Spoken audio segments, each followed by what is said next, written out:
invito a todos los asistentes a apagar sus equipos móviles o a ponerlos en silencio y a seguir nuestras cuentas en nuestras redes sociales.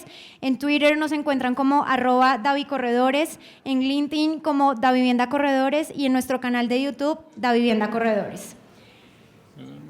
A continuación, hemos preparado para ustedes un video institucional para que conozcan más acerca de nuestra compañía y de lo que hacemos para ustedes.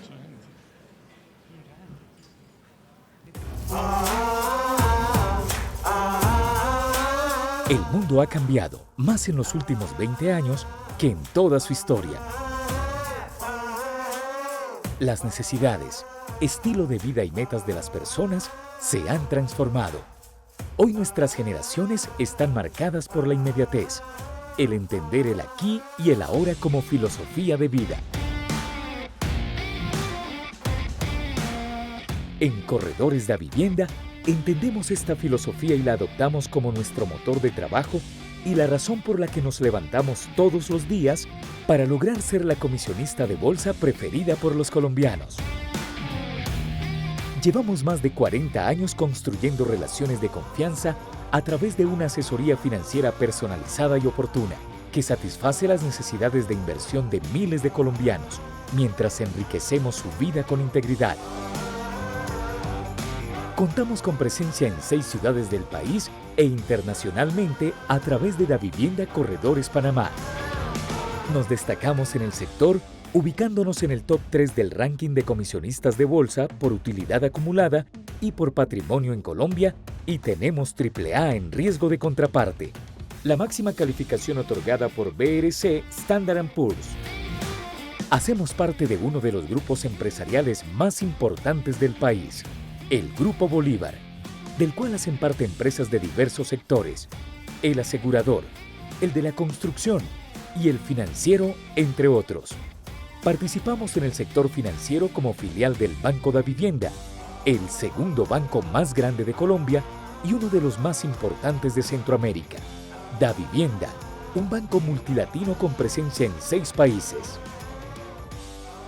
Ofrecemos un portafolio de productos y servicios dispuestos para cumplir las necesidades de nuestros clientes. Contamos con un equipo de asesores cualificados e idóneos en inversión, que junto a un grupo altamente capacitado se encargan de ofrecer la más completa oferta y experiencia en el mundo de las inversiones. A través de los años hemos sido premiados y galardonados por diferentes entidades que avalan nuestra gestión como comisionista. The European nos premió en el 2017 como la mejor empresa en Colombia en la categoría Capital Markets y en el 2018 en las categorías International Investment Management y Capital Markets. Y la Bolsa de Valores Colombia y el diario Portafolio nos otorgaron el premio A y E en la categoría de pronósticos puntuales. Alineados con los cambios que han transformado el mundo, hemos fortalecido la comunicación, tecnología y mecanismos de control, así como desarrollado nuevos productos y servicios pensando siempre en nuestros clientes, para que sin importar cuándo y dónde, puedan contar con la mejor asesoría y opción para acceder al mercado de capitales y conocer las mejores alternativas de inversión de acuerdo a su perfil de riesgo. Esto es Davivienda Corredores, la mejor alternativa para acceder al mercado de capitales de Colombia y el exterior, con la tranquilidad de que siempre lo aconsejaremos y guiaremos para alcanzar sus objetivos de inversión. Davivienda Corredores, donde nos movemos a su ritmo. Bueno, Davivienda Corredores, en un esfuerzo por ofrecer información de valor a sus clientes, trae el día de hoy a esta conferencia al experto tributarista Santiago Pardo. Así, damos inicio a este encuentro presencial y virtual con las palabras de bienvenida a cargo de nuestra presidente María Teresa.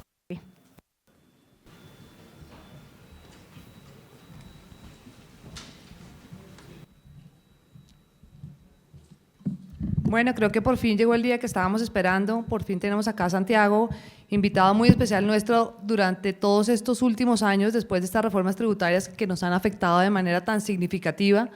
Santiago es una persona que nos aclara dudas, que tiene una experiencia increíble en este tema, que ha asesorado muchos gobiernos. Acá les leo su hoja de vida. El doctor Pardo fue director de Impuestos Nacionales de Colombia entre 1986 y 1988. Fue asesor en reformas tributarias de los gobiernos de Colombia, Ecuador, Venezuela, Perú, Bolivia, Nicaragua y Macedonia. Profesor en los programas de alta gerencia de la Universidad de los Andes, coautor del libro Ajustes por inflación en la tributación colombiana. Asesor del Congreso de la República de Colombia en 1995. Asesor del Ministro de Trabajo de Colombia. Asesor del Ministro de Hacienda de Colombia en la reglamentación de ajustes por inflación, asesor del Gobierno del Perú en la reforma tributaria del 91, asesor de la Presidencia de la República y del Congreso de Colombia en temas tributarios y económicos, conferencista en las áreas tributaria y económica, consultor empresarial. Muchas gracias, doctor Santiago, por aceptar esta invitación y los dejo en compañía de Santiago Pardo. Mil gracias. Mil gracias nuevamente por esta invitación. Esta es tal vez la cuarta oportunidad en que nos reunimos aquí. Desafortunadamente con mucha frecuencia y desafortunadamente no será la última. Es probable que el año entrante ya estemos en otra reforma tributaria. Si es que en el proyecto de ley del plan que se está discutiendo en el Congreso no aparecen artículos tributarios como ya se empiezan a vislumbrar. Entonces, mil gracias a ustedes, mil gracias María Teresa por esta invitación y por la gentileza de la asistencia. Voy a tratar de hacer una presentación lo más breve posible sobre los principales aspectos de la reforma, de suerte que podamos abarcarla toda. La idea es que en 60, 90 minutos hayamos dado un repaso de los principales aspectos. Hay aspectos que seguramente no voy a tratar por lo extenso de la reforma. No obstante, si en la parte de preguntas alguno de ustedes encuentra que hay un tema que no se trató, por favor, me lo dejan saber y lo discutimos y si es posible resolver dudas con mucho gusto. Entrando entonces en materia, lo primero que hay que mirar es ¿cuál es el entorno fiscal del país? Porque eso lo que define es qué tanto vamos a tener que ver nuevas reformas tributarias en los próximos años. Aquí tenemos las cifras hasta el año 17, donde encontramos que el déficit como porcentaje del PIB es un 4% en el 16, un 3.3% en el 17, cerca del 4% en el 18, es decir, tenemos un déficit con una magnitud muy alta, que es insostenible. Y este es el resultado, por ejemplo, mirando las cifras del 17, de ingresos de 174 billones, ingresos de 140 billones contra gastos de 174 billones, lo que implica un faltante de 33 billones. Esto no se ha resuelto.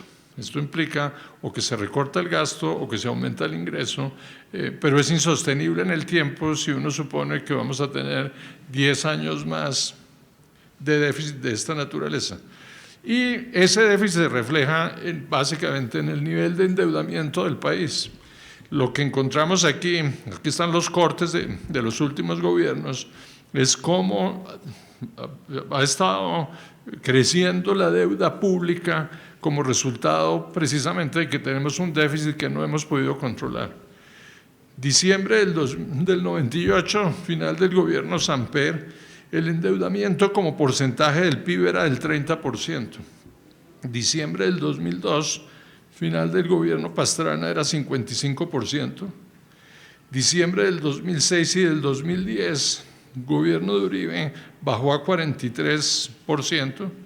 Y 14 y 18, finales de los gobiernos de Santos, pasamos a 47 y a 55. Es decir, volvimos a una tasa de endeudamiento que es terriblemente alta. Esto sin incluir el déficit que generan las pensiones, que no están incluidas, es un déficit oculto que no está explícito en el presupuesto, pero que es cercano al 100% del PIB. Es decir, nosotros entre la deuda que está explícita y la deuda que no está explícita por pensiones, tenemos endeudamientos cercanos al 150% del Producto Interno. En este punto es donde los países empiezan a sentir temores. Las calificadoras de riesgo empiezan a señalar que puede haber problemas y el país está muy cerca, si no corrige esta tendencia, de que califiquen la deuda, que califiquen al país con un grado de riesgo y que perdamos el grado de inversión. Es decir, este no es un tema fácil. Cuando estábamos con el 30% era fácil, hoy que estamos con el 55% es un tema complejo. ¿Cuáles son las cifras de ingresos y cuáles son las cifras de evasión? Es el otro componente que hay que mirar. El país en los años 15, 16 y 17 ha recaudado entre el 14 y el 13% del PIB en ingresos tributarios. Eso en cifras del 17 son 130 billones. El recaudo potencial por evasión y contrabando alcanza 86 billones de pesos. Es decir, tenemos más de la mitad del recaudo actual en contrabando y evasión sin que se haga nada. Este país se acostumbró a que hay un grupo de contribuyentes que son los que tributan, a los que se les suben los impuestos, no paralizan las calles, no se toman las carreteras, simplemente pagan. Y cada vez que se necesitan más recaudos se le vuelve a subir a ese grupo de contribuyentes. Esos son los asalariados y las grandes contribuyentes del país, las grandes empresas que ya soportan tasas, como lo veremos más adelante, cercanas al 70%. Entonces, si el país no cambia la estructura de su administración fiscal para concentrarse en estos 86 billones que hay aquí, pues esto va a ser muy difícil el proceso de seguir siendo competitivos. Hoy en Colombia, 10% de los combustibles son de contrabando. Eso no es una señora pasando un tarrito de combustibles por Venezuela, son carrotanques completos. Cada vez eso permea más el interior del país, cada vez más lejos de la frontera se encuentran combustibles que son de contrabando. Hay periodos en que 10 y 20% del arroz ha sido de contrabando, 40% de los textiles son de contrabando. Y si hacemos una encuesta entre los que estamos aquí, todos hemos conocido a alguien, si es que no lo hemos hecho directamente, que ha traído bienes del exterior a través de un courier sin pagar impuestos. Y eso se ofrece públicamente, la gente compra la dotación completa de su casa, entra por puertos y aeropuertos sin ningún efecto impositivo. Es decir, el país está inundado por un contrabando que, entre otras, es abastecido por la droga a través de un dólar subsidiado. Y es aquí donde debería estar el principal foco de los gobiernos. Sin embargo, los últimos años lo que se hace es subir el impuesto de los contribuyentes que tributan y hacer muy poco esfuerzo de administración. La conclusión es que el país necesita o reducir el gasto, que es una opción, o incrementar el recaudo del gobierno central entre un 2% y un 4% del PIB. Esto es sí o sí, de lo contrario vamos a perder el grado de inversión. Segunda, cualquier reforma tributaria que se acometa debe enfocarse en control de la evasión y el contrabando. Aquí es donde está la posibilidad central de mejorar mucho el recaudo. Tercero, el control de la evasión y el contrabando requiere gestión administrativa por parte del Ministerio de Hacienda y la DIAN, y en concreto la formulación de un plan anual de auditoría que realice 1 millón de actuaciones administrativas en los próximos 4 años, pero concentrados no en los grandes contribuyentes, sino en los contribuyentes que no tributan, que ese es lo que ha sido más difícil. A los funcionarios de la DIAN les gusta ir a donde les dan tinto, donde los atienden, donde pueden hacer una glosa y no pasa nada. Cuando uno le dice por qué no van a controlar el contrabando de combustibles, esto les parece espantoso. El segundo tema que hay que mirar es el comportamiento empresarial. Y tal vez la mejor manera de verlo es lo que está sucediendo con muchas empresas que han resuelto cerrar su actividad industrial en el país. Aquí hay unos pocos ejemplos: Andina de Herramientas, Mondelez, que era Chicles Adams, Michelin, Kraft, Sanford Brands, BAT Tabaco, Mazda, Bayer, Barta, son todas empresas que han resuelto cerrar plantas de producción importantes en el país, pero no para abandonar el mercado colombiano, sino para abastecerlo desde el exterior. Son empresas que encontraron que son más eficientes si producen en México o en Estados Unidos que si lo hacen en Colombia. Y parte de la razón de por qué son más eficientes, una parte importante es por el sistema impositivo. No son solo estas, son cerca de 80 compañías ya detectadas de orden mundial que resolvieron bajar su actividad industrial en Colombia, quedarse con simples maquilas o con simples distribuciones y hacer toda su actividad operativa desde Estados Unidos o desde México. Pero el tema no es solo de las empresas, es de las personas también. En los últimos 15 años, entre el 2000 y el 2016, 10.300 personas han renunciado a la ciudadanía colombiana. Esto, si incluimos 17 y 18, ya vamos en 15.000. Son personas que tenían doble nacionalidad y que resolvieron que era mejor renunciar a la ciudadanía colombiana y localizar su residencia fuera de Colombia. Estos son los que renunciaron a la ciudadanía. Los que simplemente han cambiado su residencia son cerca de 50.000.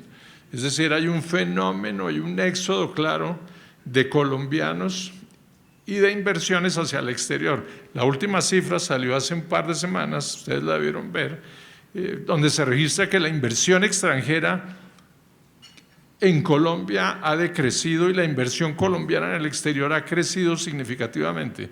Esa inversión colombiana en el exterior que crece significativamente es los empresarios abandonando Colombia, produciendo en México, produciendo en los Estados Unidos, produciendo en países que tienen legislaciones mucho más lógicas que la colombiana. En términos de tasa de tributación, lo que teníamos antes de la reforma para las empresas era una tasa del 39% al sumar impuesto de renta y impuesto a los dividendos. No obstante, al sumar todos los impuestos, la tasa efectiva reportada, por ejemplo, por el Foro Económico Mundial alcanzaba el 69.8%. Si uno mira esa distribución que hace anualmente el Doing Business en Colombia, estas publicaciones internacionales, se encuentra con que Colombia está en el puesto 135 de 137. Solamente estamos por encima de Mauritania y de Argentina, que tienen tasas superiores. De resto, todos los países tienen tasas más bajas. Países como Corea ha tenido tradicionalmente una tasa cercana al 30% en el curso de los últimos 20 años. ¿Cómo podemos competir nosotros con tasas del 69 o 70% frente a países que toda la tributación de un negocio, sumados todos los impuestos, llegan al 33%? Es decir, aquí hay un problema de estructura muy complejo que hace que la gente haga cuentas y diga prefiero producir en México o prefiero producir en los Estados Unidos. Estas cifras, por ejemplo, son antes de la reforma americana.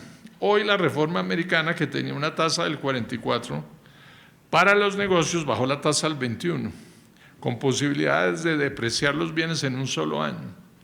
Es decir, es mucho más atractivo hoy tratar de hacer negocios para abastecer Colombia desde Estados Unidos que hacerlo directamente desde Colombia. ¿Cuáles son los factores que generan esa diferencia entre la tasa nominal del 30 y pico y la tasa efectiva del 70? Básicamente es un impuesto territorial, que es el ICA, que no existe en muchos países. El GMF, que es un impuesto al movimiento bancario, no existe ya en casi ninguna parte. El IVA sobre los bienes de capital, que afortunadamente se elimina en esta reforma parcialmente, pero que por muchos años constituyó un sesgo en contra de la inversión en bienes de capital.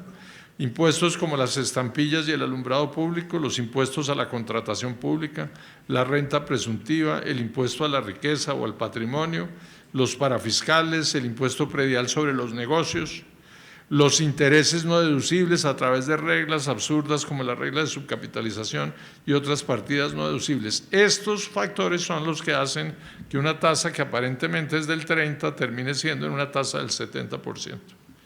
Esta fue el panorama que se discutió en la campaña política. Todas las campañas que estuvieron en el proceso político encontraron que la tasa de tributación efectivamente era muy alta en el país y que había que hacer un cambio. Todos señalaron que había que bajar la tasa de los negocios. Vamos a ver pues qué fue lo que finalmente sucedió. Hay cosas buenas donde hay reducciones y hay cosas que no son tan buenas que desafortunadamente borran con una mano lo que se hizo con otra mano.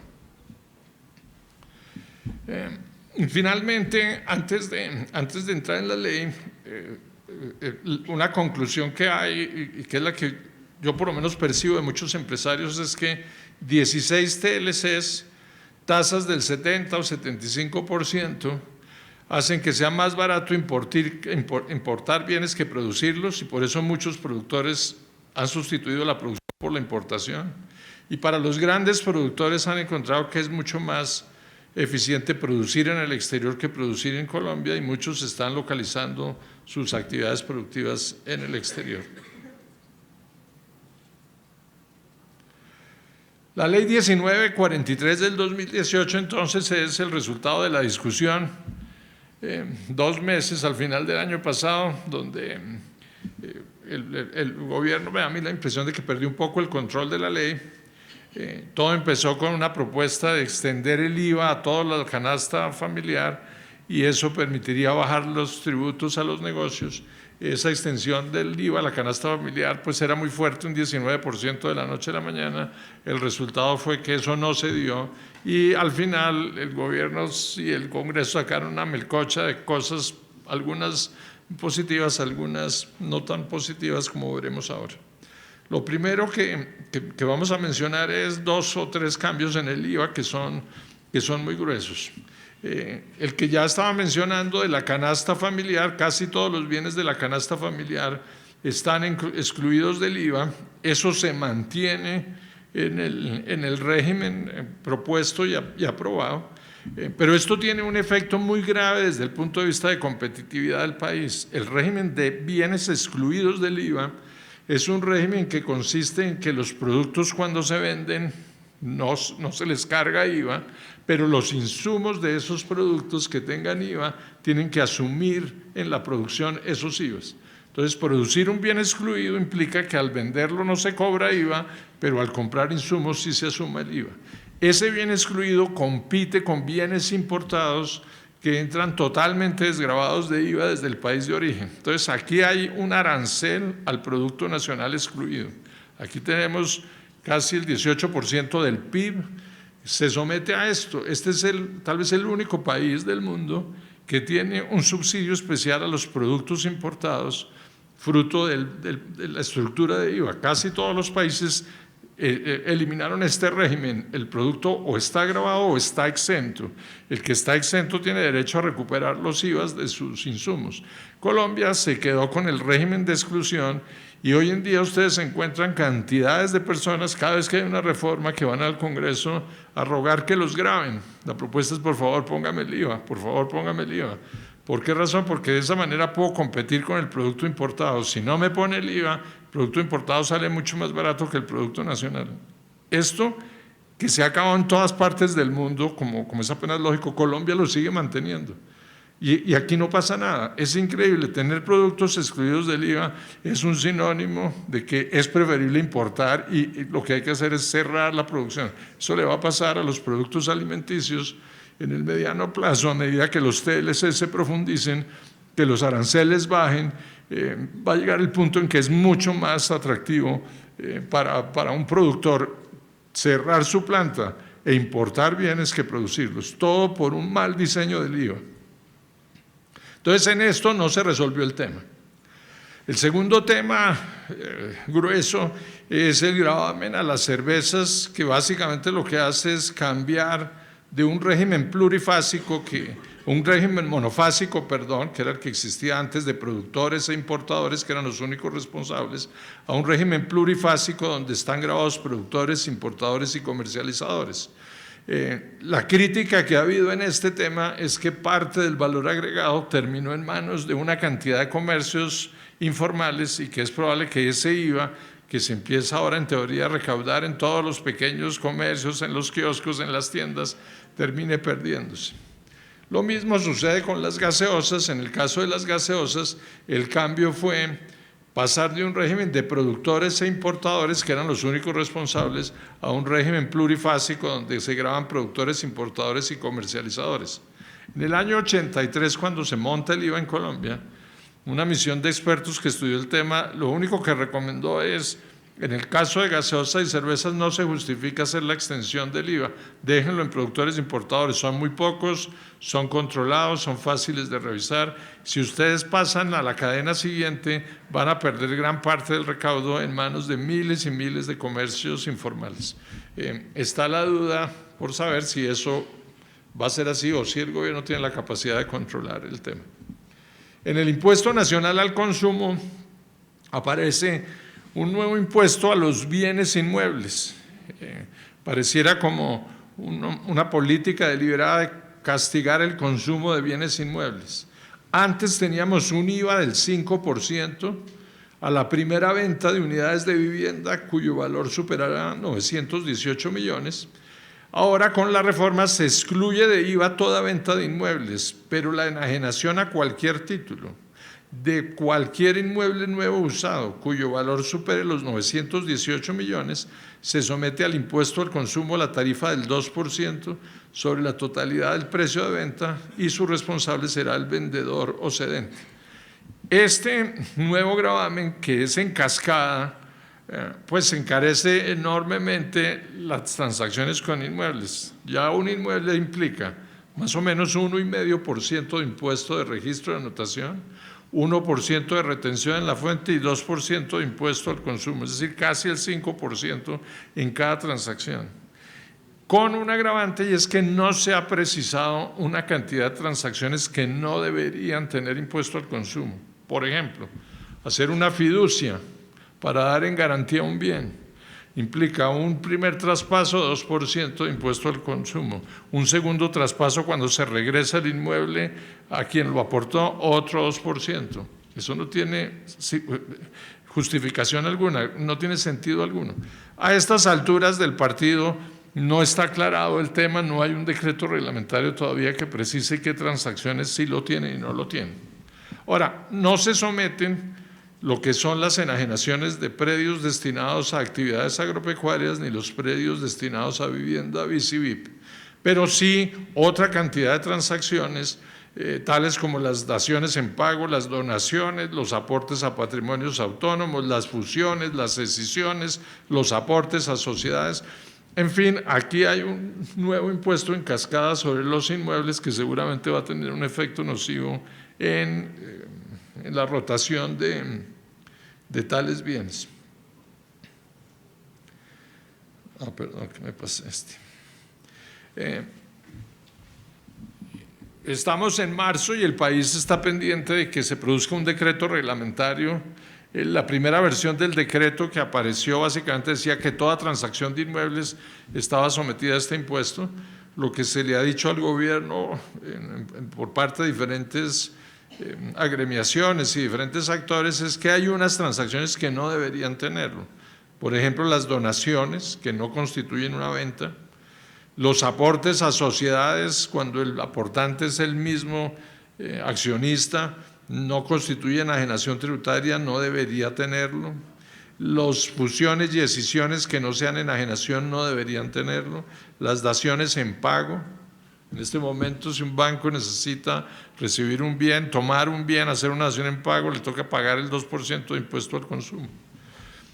Las asignaciones por causa de muerte, las sucesiones no deberían tenerlo. Los aportes a patrimonios autónomos cuyo fideicomitente sea el mismo aportante no deberían tenerlo, porque van a generar un sobrecosto enorme sobre las transacciones. Es decir, aquí hay mucho camino que resolver. Y en operaciones como el leasing, por ejemplo, vamos a quedar con transacciones que tienen dos impuestos al consumo. Uno cuando la compañía de leasing adquiere el bien y otro cuando el locatario ejerce la opción de compra, cuando no debería haber sino un impuesto al consumo en el peor de los escenarios. Es decir, hay mucho por resolver todavía en este tema. El impuesto de renta de personas naturales, las tarifas que estaban entre el 0 y el 35 pasan en la parte superior de la escala hasta el 39%. Aquí lo vemos en unas tarifas, en un cuadro que no se ve mucho, pero voy a tratar de ampliarlo. A ver si aquí amplía. No, perdón. Bueno, yo les cuento de este cuadro porque no encuentro el proceso para ampliarlo. Este cuadro lo que muestra es que hasta 300 millones de pesos de renta más o menos anual, las tarifas no se modificaron, tienen tarifas que van entre el 0 y el 25. A partir de 300 millones es que empieza a haber modificaciones. Las tarifas que antes fluctuaban entre un 25 y un 33%, ahora fluctúan entre un 25 y un 37, 38%, pudiendo llegar hasta el 39%. Es decir, es en la escala rentas superiores a 300 millones donde se va a ver el efecto del incremento de las tarifas.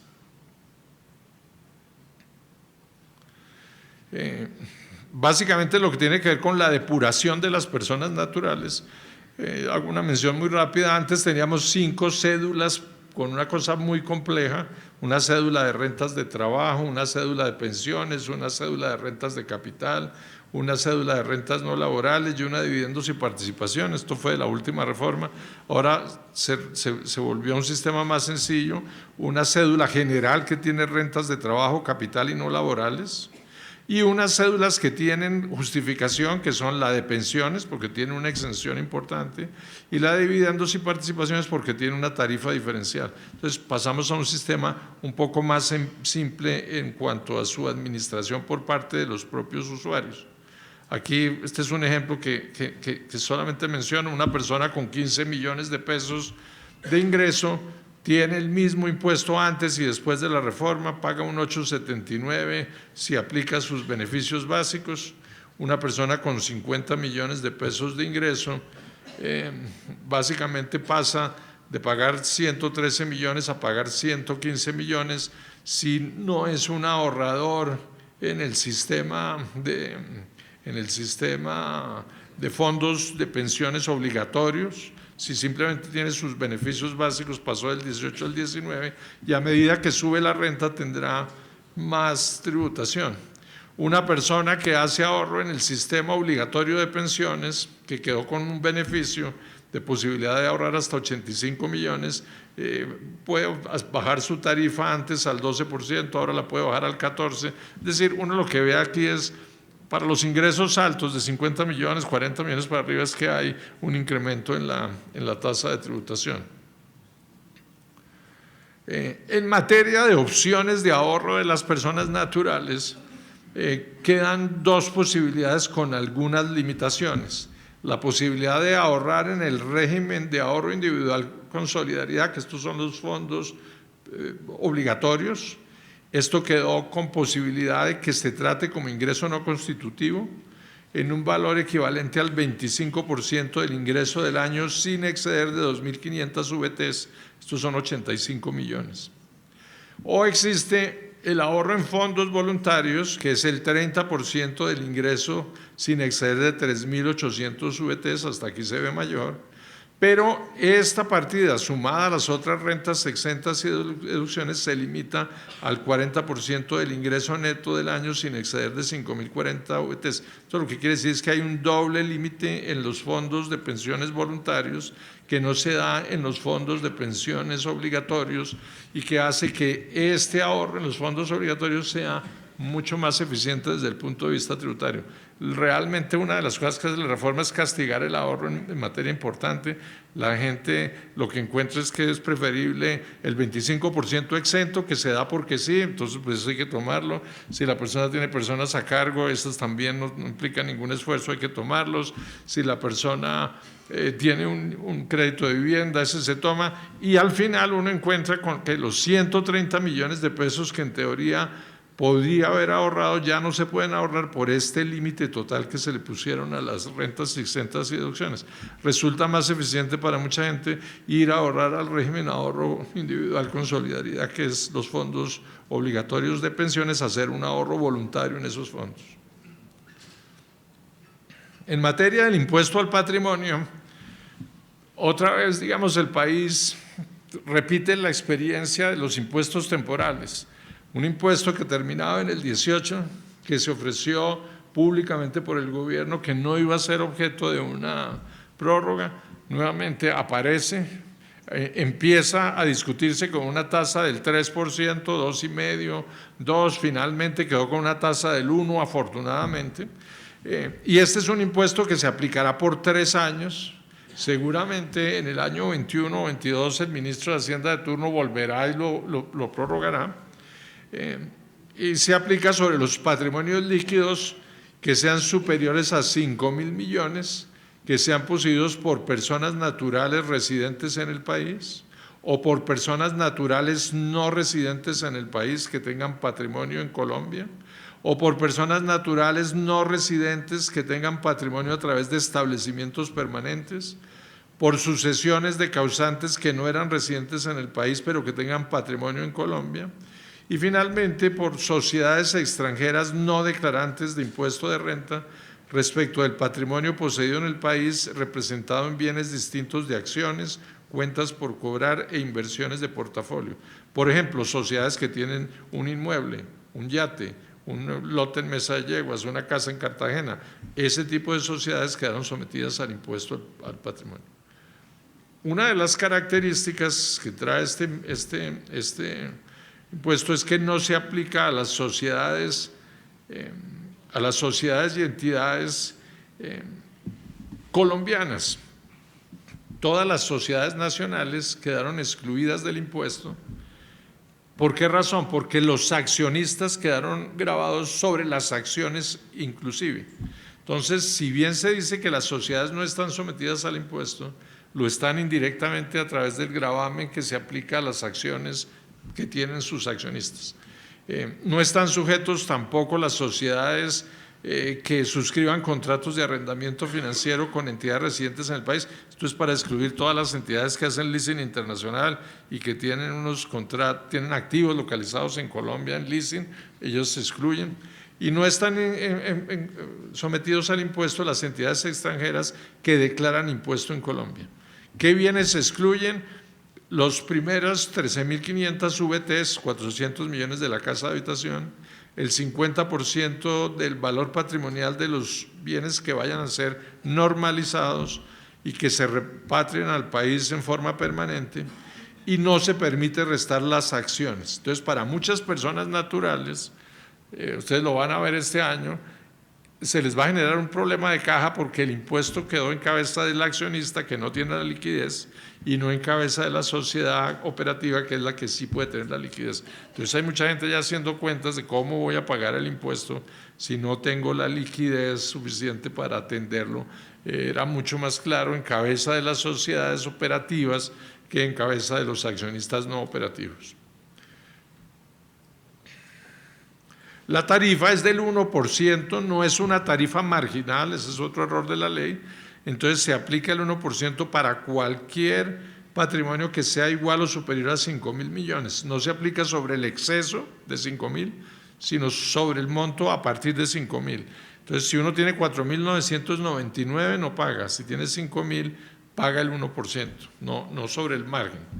Y la base gravable de los años 20 y 21 se utiliza el mismo esquema que se utilizó en el pasado, no puede ser ni superior ni inferior a 1/4 de la inflación del año respectivo. Es decir, la base está ya definida por 1 de enero del 19, para el 20 no podrá subir o bajar más de 1/4 de la inflación.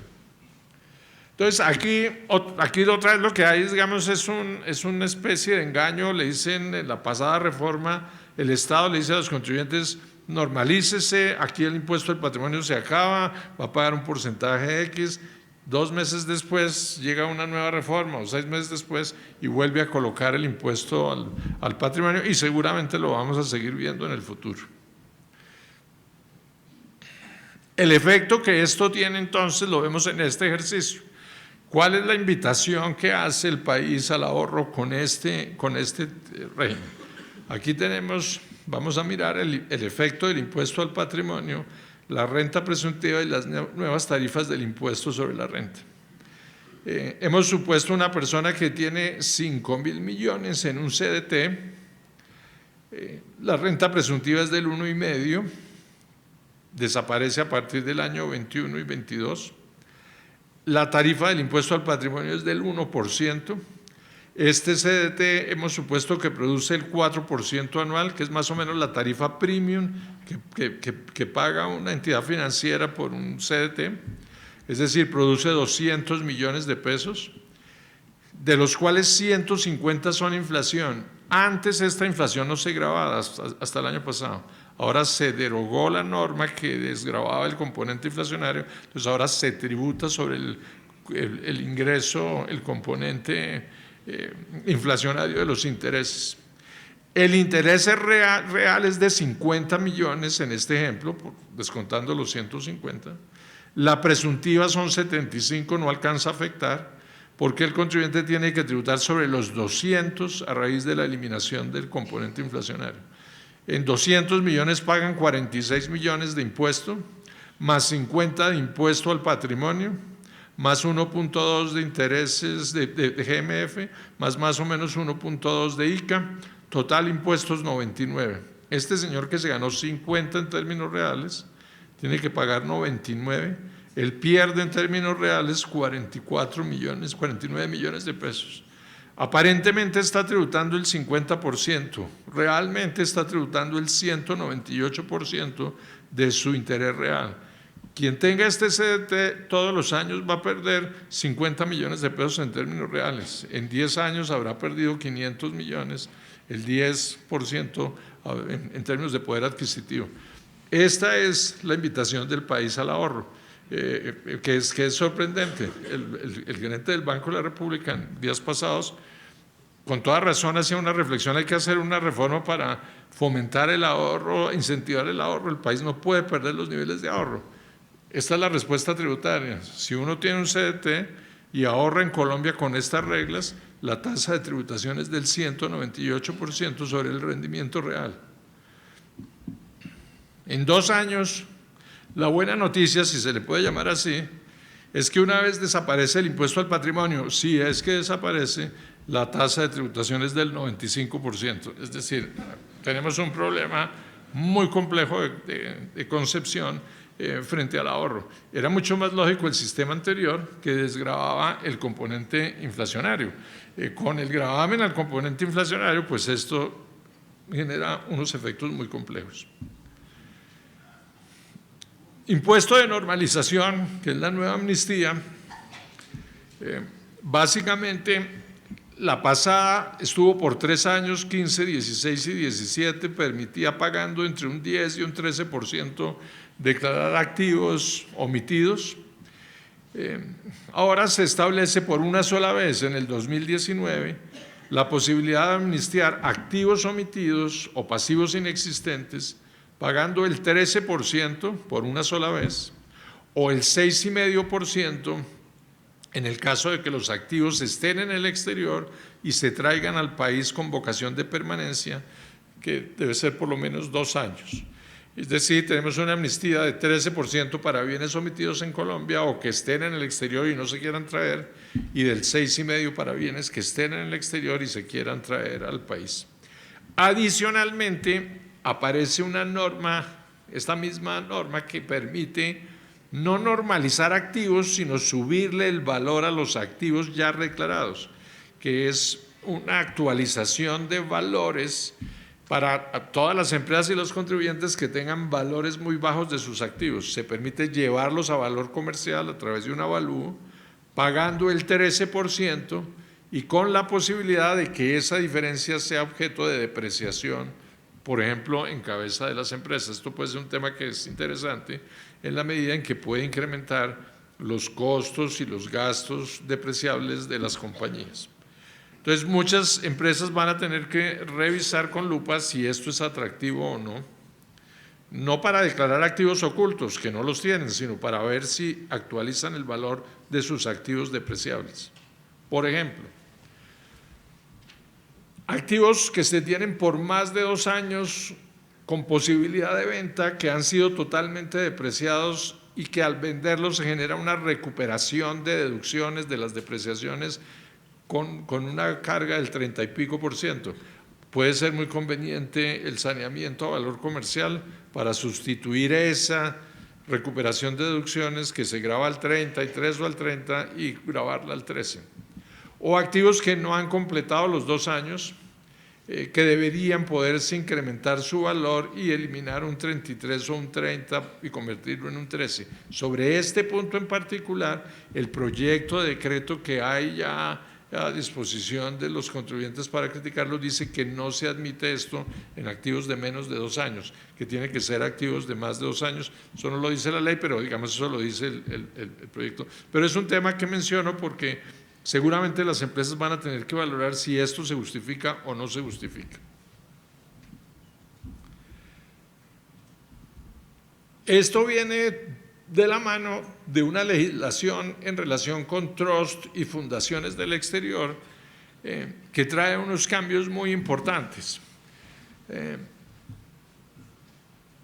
Básicamente lo que se ha hecho, voy a leer 2 párrafos, es reproducir un párrafo que ya existía en la última normalización y agregar uno nuevo que es el que es más importante. Voy a leerlo todo porque es un tema importante. Dice aquí: para efectos del impuesto de normalización, se establece que los derechos en fundaciones de interés privado del exterior, trust del exterior, seguros con componente de ahorro material o cualquier otro negocio fiduciario del exterior se asimilan a derechos fiduciarios poseídos en Colombia, cuyo valor patrimonial se determina con base en el artículo 271 del Estatuto Tributario. El costo fiscal corresponde al de los activos subyacentes. Todo esto era igual en la legislación, en la última reforma. Le agregan hasta aquí: el costo fiscal corresponde al de los activos subyacentes. Por primera vez se está diciendo, ojo, si hay un trust o si hay una fundación, el costo fiscal no son los $50,000 del trust o la fundación o de la sociedad, es el de los activos subyacentes, es el de los portafolios, las casas, los bienes raíces que se tengan ahí. Luego dice, como parte totalmente nueva, el artículo dice: se establece adicionalmente que para todos los efectos del impuesto de renta, impuesto al patrimonio e impuesto de normalización, cuando los beneficiarios de los trusts o fundaciones estén condicionados o no tengan control o disposición de los activos, el declarante será el fundador, constituyente u originario del patrimonio transferido, independientemente de que el trust o fundación tenga la calidad de discrecional, revocable o irrevocable. En el caso del fallecimiento del fundador, se establece que la sucesión ilíquida declarará los activos del trust o fundación. Entonces aquí el tema sí es un cambio total, en el sentido que le está diciendo a todas las fundaciones de interés privado y a todos los trusts del exterior: señor, el fundador es el que debe declarar, así sea irrevocable la estructura, siempre que los beneficiarios estén condicionados. Muchas de estas estructuras están hechas para que el beneficiario reciba en la muerte del fundador o reciba cuando pasen X o Y eventos, que son los casos típicos de estar condicionado a un trust o una fundación. Aquí se está diciendo, a pesar de que sea irrevocable y que el fundador se haya desprendido, el fundador tiene que declarar este activo en cabeza propia y tiene que incluirlo en su declaración. Si esto no se declara, aparecen una cantidad de riesgos de tipo penal que ya vamos a mirar. Entonces, aquí, con esta nueva norma, pues pusieron a todas las fundaciones y a los trusts a revisar el tema este año para esta declaración que se presenta, y lo que en general hemos visto es que darle más vueltas a esto es perder el tiempo y de pronto perder una oportunidad de legalizar unos activos. Pretender que son $50,000 lo que hay que declarar entonces que son las acciones de la sociedad y no el portafolio que hay en la sociedad, es también, digamos, arriesgar mucho. Ya el proyecto de decreto existe, creo que ayer se publicó, hoy, de la normalización, donde claramente el proyecto dice no son los $50,000 y los $10,000 de las estructuras, es el valor de los activos subyacentes, es el portafolio, es los bienes raíces, son las acciones que tengan en esa estructura. No hacerlo implica tener activos omitidos y someterse a unos riesgos que pueden ser muy complicados. Veamos ¿De qué se tratan esos riesgos? Entonces aparece una conducta penal, una tipificación de un delito por omisión de activos o por inclusión de pasivos inexistentes, que voy a leerla porque es un tema también importante. Está sometido a esta tipificación de este delito los contribuyentes que dolosamente en la declaración de renta por un valor igual o superior a 5.000 salarios mínimos, es decir, estamos hablando de 4.140 millones, omitan activos o presenten un menor valor de los activos declarados o declare pasivos inexistentes. Entonces, quien por 4.000 millones no declare un bien, o quien declare los $50.000 de la sociedad de BBI o los $10.000 de la sociedad de Panamá, a sabiendas de que esa sociedad tiene $1 millón, o quien declare pasivos que no son ciertos en esta cuantía, se somete básicamente a un proceso penal que se origina cuando la autoridad tributaria liquide un mayor impuesto de renta a cargo en cualquier cuantía. La administración llega, determina 5 millones de pesos de mayor impuesto, encuentra que había 4.000 millones no declarados, proceso penal. ¿Cuál es la sanción? Pena privativa de la libertad de 48 a 108 meses de prisión, multa del 20% de los activos omitidos, del pasivo inexistente o la diferencia del valor del activo declarado por un menor valor. Estas penas se incrementan en una tercera parte si el valor de los activos omitidos o el valor del pasivo inexistente o la diferencia de valores declarados es superior a 7.500 VTs, que son 6.000 millones, pero inferior a 8.500, que son 7.000 millones. Y si son superiores a 8.500 salarios, que son los 7.000 millones, las penas se incrementan en la mitad. Y la parte, digamos, más compleja es que la extinción de la acción penal, que hoy en día existía para cualquier caso donde el contribuyente pagaba los impuestos, ahora quedó que cuando el contribuyente presente o corrija la declaración o declaraciones correspondientes y realice los respectivos pagos de impuestos, sanciones e intereses, el valor de los activos omitidos o el valor de el mayor valor declarado y el valor del pasivo inexistente sea menor a 8.500, hay una extinción. Es decir, si estamos hablando de 7.000 millones de pesos, se puede resolver el problema penal pagando los impuestos y las sanciones. Pero si el activo omitido es superior a 7.000 millones de pesos, la sanción penal no se extingue, es decir, la persona tendrá que pagar los impuestos y las sanciones, pero se expone a una pena privativa de la libertad. ¿Cómo opera esto? Hay una denuncia penal que la hará el director de la DIAN o sus delegados, es decir, es de suponer que en cada caso que encuentren algo van a instaurar una denuncia penal en averiguación. Aunque la norma dice que las cosas de interpretación razonable no se deben tener en cuenta para no poner demandas, la verdad es que la experiencia en estas cosas es que el funcionario va a poner demandas siempre. Entonces aquí hay un tema donde se conjuga una amnistía, una nueva definición de trust y de fundaciones y de vehículos del exterior y unas sanciones penales que lo que muestran es que hay que sentarse a revisar el tema con lupa. Y la lupa al final termina en dos caminos: o se normalizan las estructuras y se declaran y se aprovechan esta oportunidad, o la gente cambia la residencia fiscal y toma la decisión inclusive de renunciar a la ciudadanía. Y en eso lo que hemos visto en estos 3 meses del año es mucha gente tomando esas decisiones. Hay gente que hace cuentas y dice: es muy cara la amnistía, no me sirve, prefiero irme a vivir fuera. Hay gente que dice: no, yo no estoy hecho para estar viajando, prefiero amnistiar esto y dormir tranquilo. También aparece una defraudación, una sanción penal por evasión tributaria, no la voy a leer toda, pero que se empieza a generar a partir de 250 millones de menor impuesto. Cualquier glosa que implique 207 millones, 250 salarios mínimos, que son 207 millones de mayor impuesto, puede ser objeto de sanción, de investigación penal. Y entonces mucha gente, digamos, vamos a ver en las empresas cantidades de glosas con denuncia penal en averiguación. Impuesto a los dividendos. En el impuesto a los dividendos, pues sí ha pasado una cosa aterradora. Tuvimos 30 años sin doble tributación desde el año 86.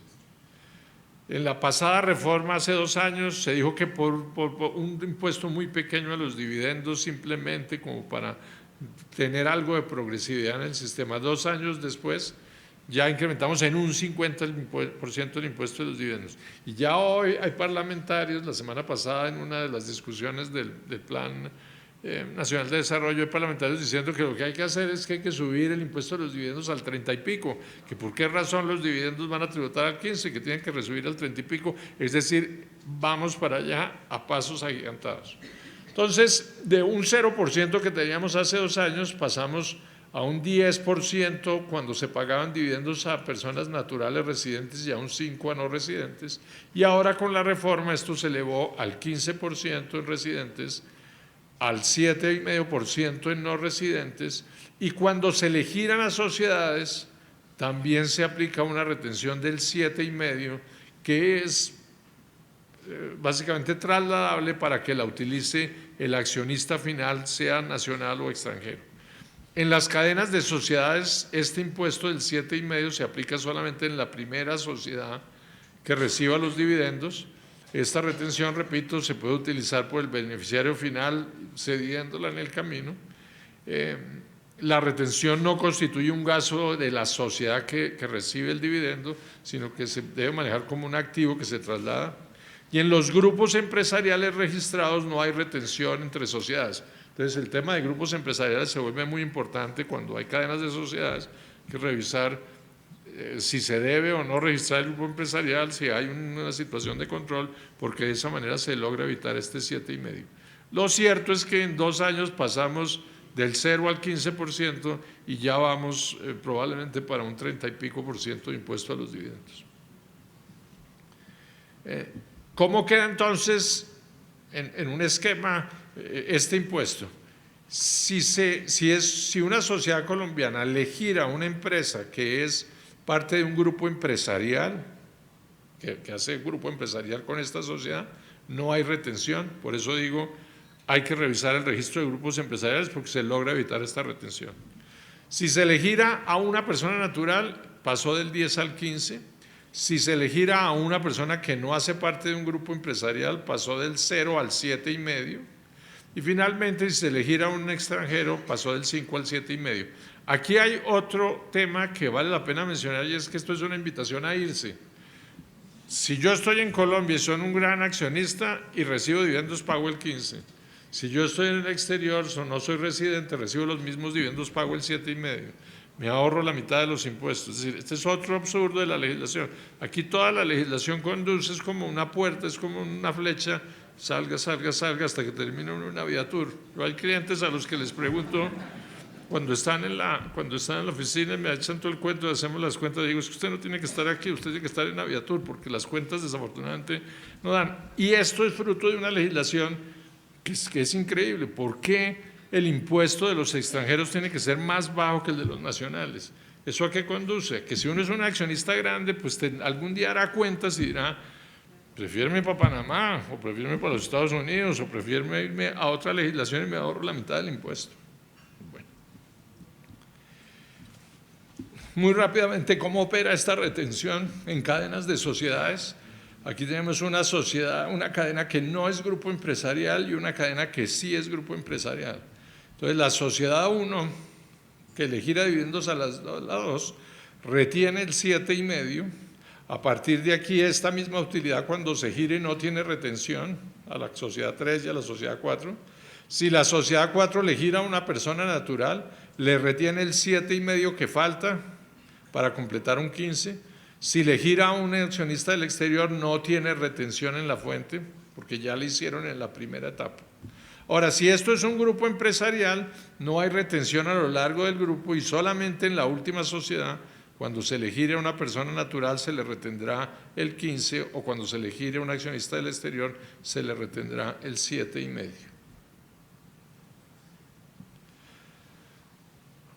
¿Cómo quedó la situación de los dividendos acumulados, de las utilidades acumuladas hasta el 2016? Después de muchos ires y venires y de unas redacciones confusas, afortunadamente el gobierno aceptó que el régimen de transición de las utilidades del 16 y anteriores se preserva, lo que quiere decir lo siguiente: utilidades no gravables de los años 16 y anteriores, todo lo que esté acumulado en las sociedades.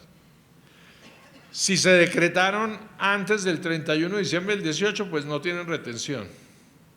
Si se decretan a partir del 19, tampoco tienen retención, y esto, después de mucho forcejeo, el gobierno lo aceptó en un concepto que salió hace unos 15 días. ¿Dónde se aplica la nueva retención? Es en relación con las utilidades del 17 y 18 y las utilidades del 19. A partir de ahora tendrán retención del 7,5% si se giran a entidades que no sean grupo empresarial, del 15% si se le giran a personas naturales o del 7,5% si se le giran a accionistas del exterior. Y no tendrán retención si se le gira a una empresa que sea parte de un grupo empresarial. Entonces, todo lo del 16 y anteriores, digamos, quedó a salvo con la última posición planteada por el gobierno. Impuesto de renta de sociedades. Las sociedades que tenían unas tarifas que fluctuaban entre el 33 y el 37, que venían bajando al 33 a partir de este año, básicamente conservan una tarifa que sigue bajando. Será del 33 en el 19, 32 en el 20, 31 en el 21 y 30 en el 22. Pero para el sector de empresas, entidades financieras, se establece una sobretasa de 4 puntos. No tributarán al 33 sino al 37, no tributarán al 32 sino al 35, aquí 3 puntos, luego 3 puntos en el año 2021 y solamente a partir del 22 se igualarán. Esto es de esperar que a la próxima reforma traten de que esto no se iguale. Este es uno de esos casos, digamos, que no tenía precedentes en el país, una tarifa especial para un sector económico porque sí, porque a algún parlamentario le cayó gordo el sistema financiero y entonces resolvió que tenía que pagar 4 puntos más. No hay ninguna norma en la Constitución que permita este tipo de tratamiento. Hoy es en contra de las entidades financieras, mañana será en contra, se volverá un mecanismo de persecución política o de persecución de los medios de comunicación, en fin. De ahí que hay demandas ya en proceso, en curso, unas para presentarse, otras en preparación, en relación con este tema, y es de esperar que la Corte falle en contra de esta sobretasa del sector financiero, porque el precedente, digamos, es muy grave. La Constitución nuestra tiene unos parámetros claramente establecidos de equidad y de igualdad. Contribuyentes iguales deben tributar lo mismo. No tiene por qué una entidad financiera que gane X valor tributar más que una que pueda ganar mucho más pero que sea del sector real. Entonces, aquí va a haber un debate constitucional interesante en los próximos meses. Se mantiene una tarifa del 9% por algunos años para las inversiones nuevas en negocios turísticos y de hoteles.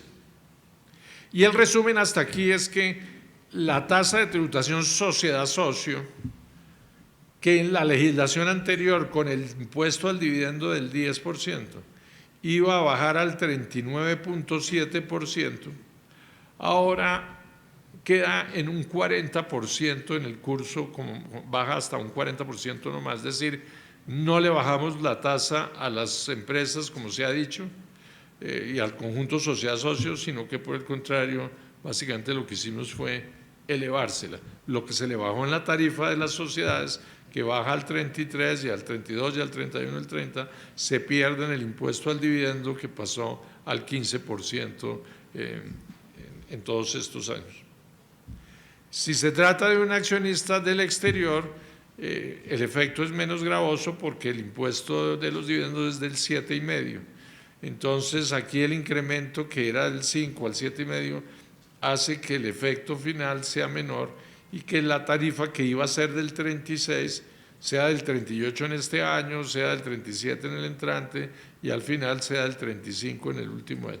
es decir, en el último año tendríamos una tarifa un poquitico más baja de la que venía prevista en la legislación anterior. Pero hay que mirar esto en conjunto con el impuesto al patrimonio. Entonces, aquí tenemos la situación de una persona que tiene una sociedad, persona natural que crea una sociedad, que tiene un patrimonio y que se ve sometido al impuesto de la sociedad, al impuesto de los dividendos y al impuesto al patrimonio. Supongamos un patrimonio de 100 pesos, está hecho sobre un ejercicio base 100, la rentabilidad anual del patrimonio, supongamos que es del 3%, es una rentabilidad, digamos, de ahorros en el sector financiero, esto da 3 pesos de ahorros, la tasa impositiva del 33 implica 99 centavos de impuesto, esto da una utilidad de 2,01 después de impuestos, a esto se le aplica el dividendo del 15%, lo que da 0,30 centavos de impuesto a los dividendos, 1% de impuesto al patrimonio da 1 peso, al final todos los impuestos dan 2,29 sobre 3 de utilidad, esto es una tasa del 76%, si le resto la inflación la tasa es infinita. Ustedes me dicen, sí, pero es que nadie gana entre el 3 y el 5, todas las personas que ahorran en el sector financiero, que son muchas sociedades familiares, en fin, están produciendo entre el 3 y el 5 y el impuesto al patrimonio las mata y por eso las tasas quedaron en el 60 y pico al 70 y pico y descontada la inflación las tasas son del 150% del rendimiento real. Entonces, tenemos un problema complejo otra vez, fruto de haber juntado el impuesto al patrimonio dentro de la estructura de los negocios. En el año 2022, donde la tasa baja al 30, las cifras siguen siendo muy altas. En rentabilidades del 3, 4, 5, 6%, que es la rentabilidad anual, digamos, de ahorros, las tasas van a ser nominales entre el 50 y el 73 y efectivas, después de inflación, superiores al 100%. Con esas tasas, pues es muy difícil que el país sea competitivo. Otras modificaciones en el impuesto de renta que vamos a mencionar rápidamente es que los precios mínimos de venta que antes estaban en el 75% para bienes, ahora son del 85% de su valor comercial e incluyen a los servicios. Es decir, se establece un valor mínimo comercial de venta de servicios del 85%, hay un margen más pequeño de diferencia con el valor comercial. En las acciones que no cotizan en bolsa, antes era un 115% del valor intrínseco, ahora se sube al 130%, esto es sacado del sombrero, nadie vende las acciones por el valor intrínseco, pero eso fue lo que resolvió el Congreso. Igual que antes, no se acepta que los inmuebles se vendan por debajo del costo, o el avalúo catastral, o el autoavalúo. Y como novedad, se establece que en la escritura de venta debe constar, bajo la gravedad del juramento, que el precio incluido en la misma corresponde al precio real pactado y que no existen acuerdos entre las partes que señalen un precio diferente. De existir tales acuerdos debe dejarse constancia en la respectiva escritura.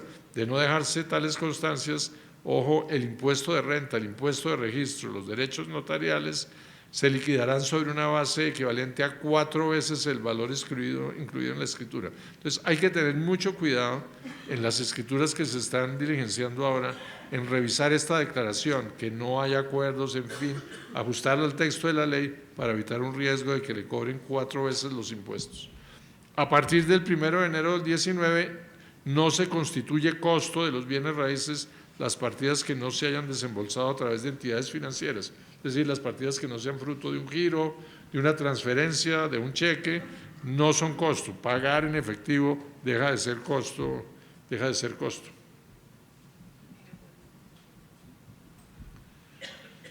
En ajenaciones indirectas es otro cambio muy importante. Se establece que las ventas en el exterior de acciones de sociedades que tienen activos en Colombia implican la venta de los activos localizados en Colombia. Entonces es una sociedad panameña que es dueña de un negocio en Colombia. Si vendo las acciones de la sociedad panameña a un comprador, eso se entiende una venta indirecta de los activos en Colombia y hay que tributar sobre esa venta en Colombia. Con un agravante, y es que en caso de que el vendedor no cumpla las obligaciones tributarias, responde la subordinada que esté en Colombia y responde el comprador.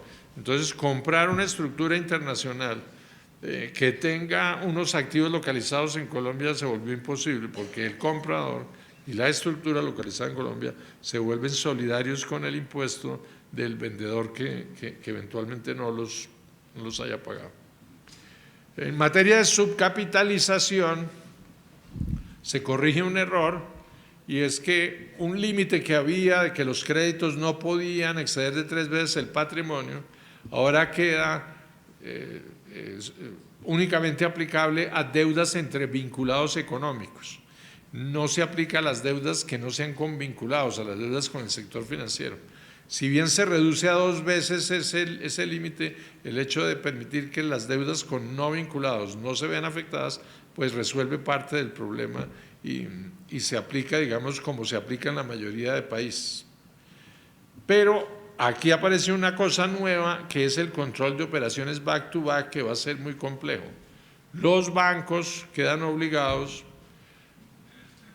a demostrar, los deudores y las entidades que otorguen los créditos deben demostrar que el crédito otorgado no constituye una operación con un vinculado mediante aval, back-to-back o cualquier operación de la cual se derive que el acreedor final es vinculado económico del deudor. Para tal efecto, la entidad acreedora deberá expedir un certificado bajo la gravedad del juramento en el que conste tal circunstancia. Las entidades que encubran al acreedor real responderán solidariamente con el deudor por los impuestos, sanciones e intereses a cada lugar. ¿Qué quiere decir esto? Que los bancos van a tener que decir quién dio la garantía del crédito. En principio era una norma dirigida a localizar recursos del exterior, operaciones back-to-back. El banco le prestó a un señor un monto, la garantía era un depósito en el exterior, el banco tiene que revelar eso y decir esto está fondeado con una garantía, un back-to-back, un depósito en el exterior. Y con esa información la DIAN seguramente dirá quién es la persona que está en capacidad de poner unos recursos en garantía. El problema es que la norma quedó tan amplia que incluyó todo tipo de avales. Entonces ahora la matriz colombiana que le sirve de aval a su filial porque el banco se lo exige, va a tener que hacer este cálculo para saber si se está indirectamente generando un préstamo entre vinculados o no. Entonces, aquí también falta un reglamento que le dé lógica al tema y que establezca cuándo realmente el crédito lo está otorgando un vinculado y cuándo el tema de garantías es un simple tema de garantías que no debe por qué generar la aplicación de esta norma. Pero todos los bancos van a tener que llamar a sus clientes a decirles, señores, los depósitos que tienen en el exterior los vamos a reportar, o se los lleva o nos toca decir que esos depósitos son garantía de operaciones de crédito porque no podemos asumir un riesgo. Entonces van a ver que eso va a ser el pan de este año con todas las entidades financieras. En Mega Inversiones se crea un sistema por medio del cual por 20 años se establece la posibilidad de tener contratos de estabilidad tributaria para quienes realicen inversiones que impliquen por lo menos 250 empleos directos, inversiones de $1 billón de pesos, son 300 millones de dólares, que se deben ejecutar antes del 2024. Las inversiones deben ser propiedades, planta y equipos productivos, se deben ejecutar en 5 años. Si no se ejecutan, hay que reconocer un castigo, una renta líquida por el valor de lo que se haya ejecutado. Los beneficios que hay durante esta estabilidad tributaria es que la tasa es del 27%, para hoteles será del 9%, los activos se pueden depreciar en 2 años, no hay renta presuntiva. Tratándose de sociedades o establecimientos permanentes, las utilidades que distribuyen no tienen impuesto a los dividendos, y las utilidades que sean gravables, esas sí se graban al 27, no al 30 y pico. Y la mega inversión no se somete a impuesto al patrimonio. Realmente esto es lo que debió haber sido la reforma para todo, no presuntiva, no impuesto al patrimonio, todo esto debió ser el cambio central. Esto lo dejaron solo para proyectos de 300 millones de dólares, no para el resto de proyectos que se hagan en el país.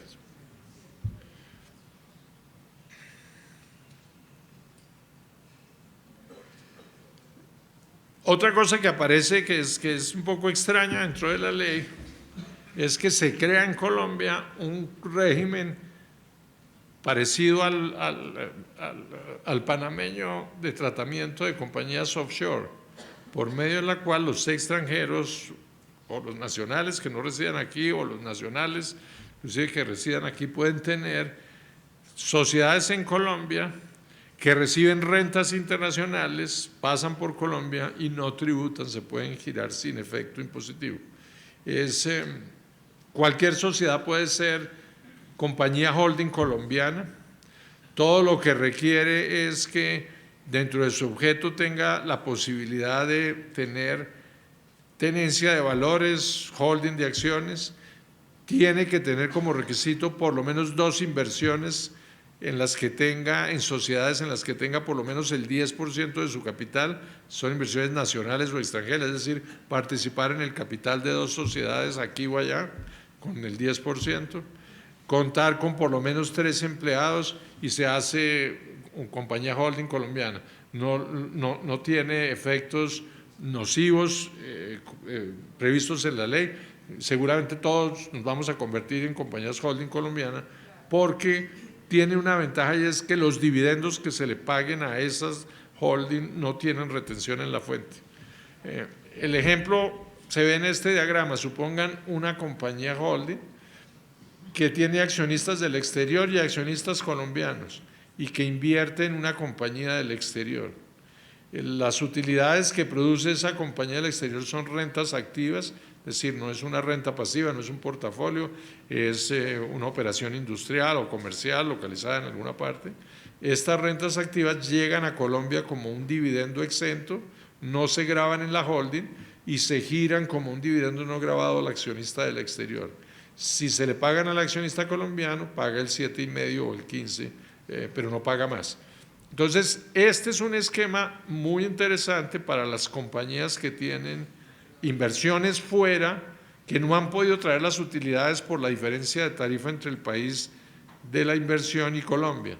Ahora, quien tenga una operación en Centroamérica, quien tenga una operación en los Estados Unidos con unas utilidades atrapadas, podrá traerlas sin efecto impositivo a Colombia y podrá distribuirlas apenas con el 7,5 o 15 a los accionistas colombianos o con el 0 a los accionistas del exterior.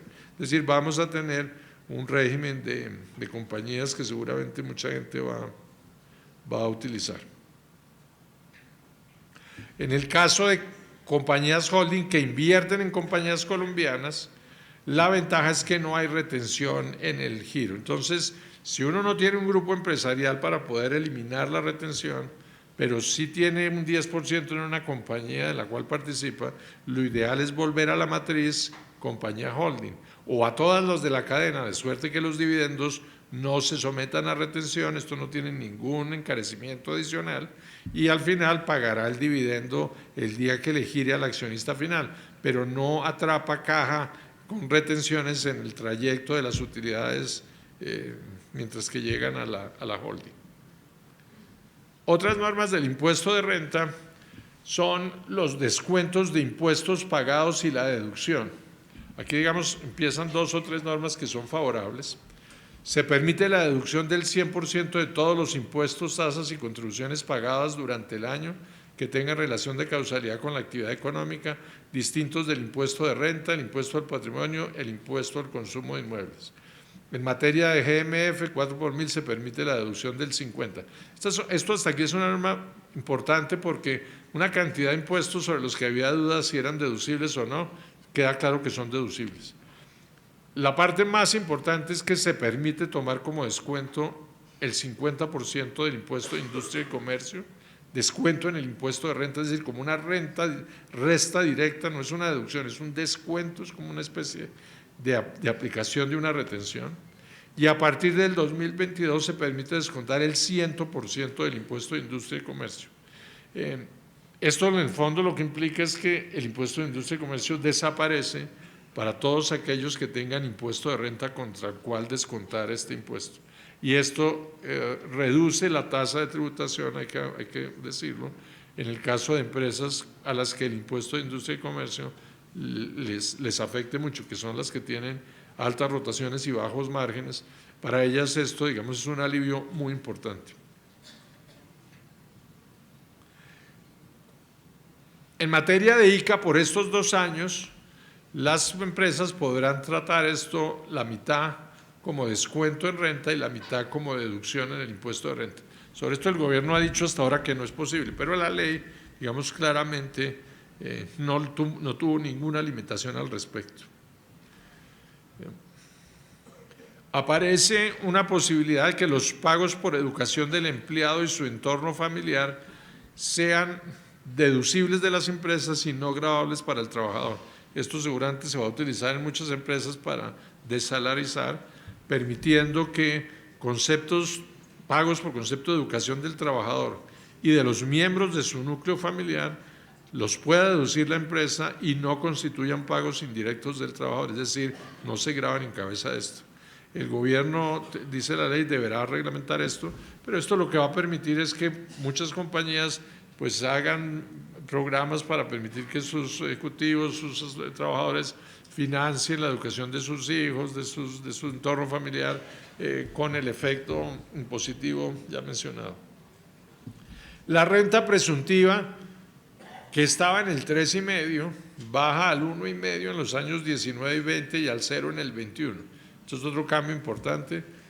Haber bajado el 3,5 era algo necesario, no podía seguir un país que crece al 2% para efectos impositivos exigiendo el 3,5 en sus empresarios.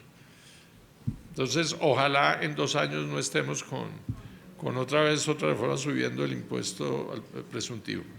Se crea un beneficio para lo que se llaman empresas de economía naranja, consistente en que hay una exención por un periodo de años, 7 años, para las empresas que se constituyan con un objeto social especial, que tengan por lo menos 3 empleados, que se deben constituir antes del 31 de diciembre del 2021 y que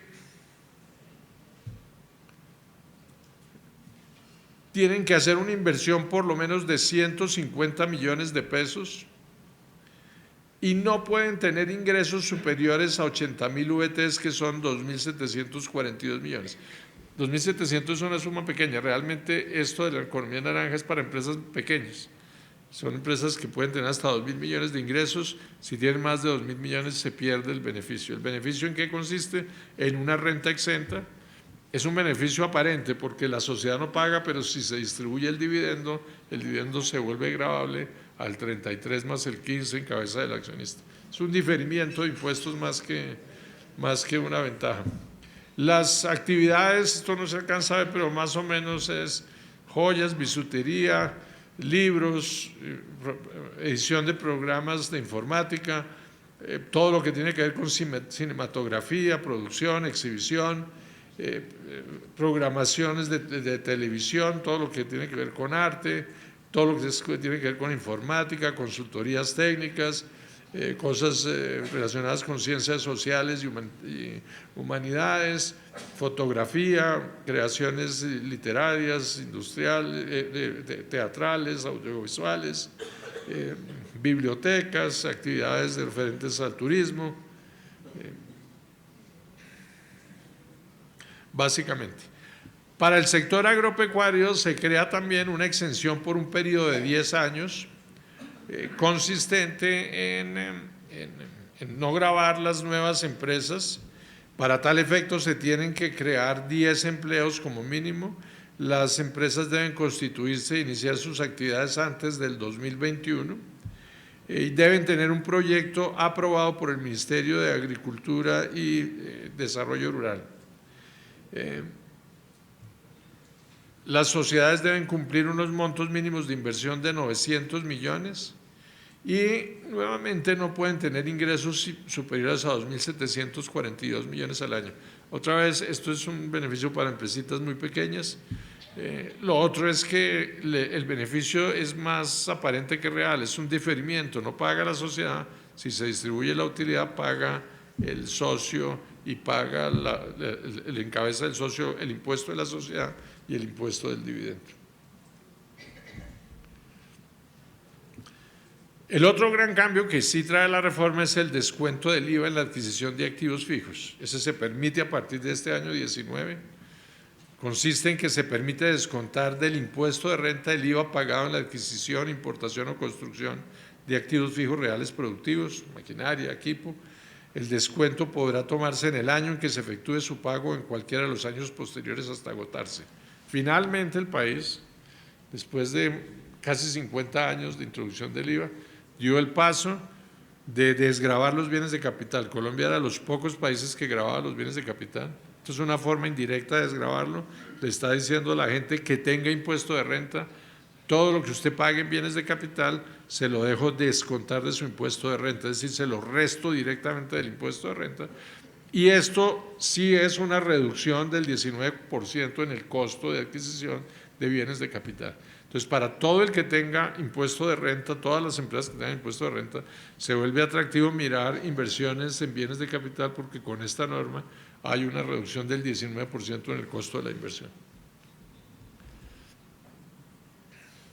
Hay una responsabilidad solidaria nueva para quienes custodien, administren o en cualquier manera gestionen activos en fondos o vehículos utilizados por sus partícipes con propósitos de evasión o abuso, con conocimiento de operación u operaciones constitutivas de abuso.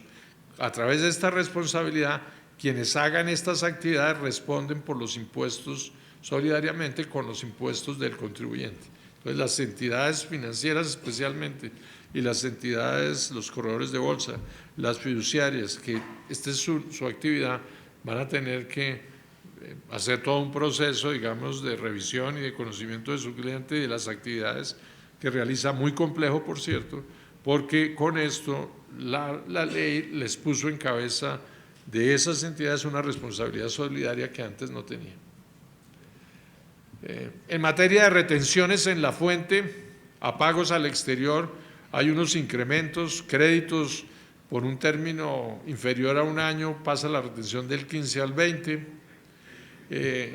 comisiones, honorarios, regalías, compensaciones por servicios personales que antes estaban al 15 también pasa al 20, consultoría y servicios técnicos que estaban prestados en el país o desde el exterior que estaba al 15 pasa al 20, honorarios por administración pagados a la casa matriz que estaba en el 15 pasa al 33, explotación del software baja del 26 al 20, básicamente esos son los cambios de lo que se genera en materia de retención.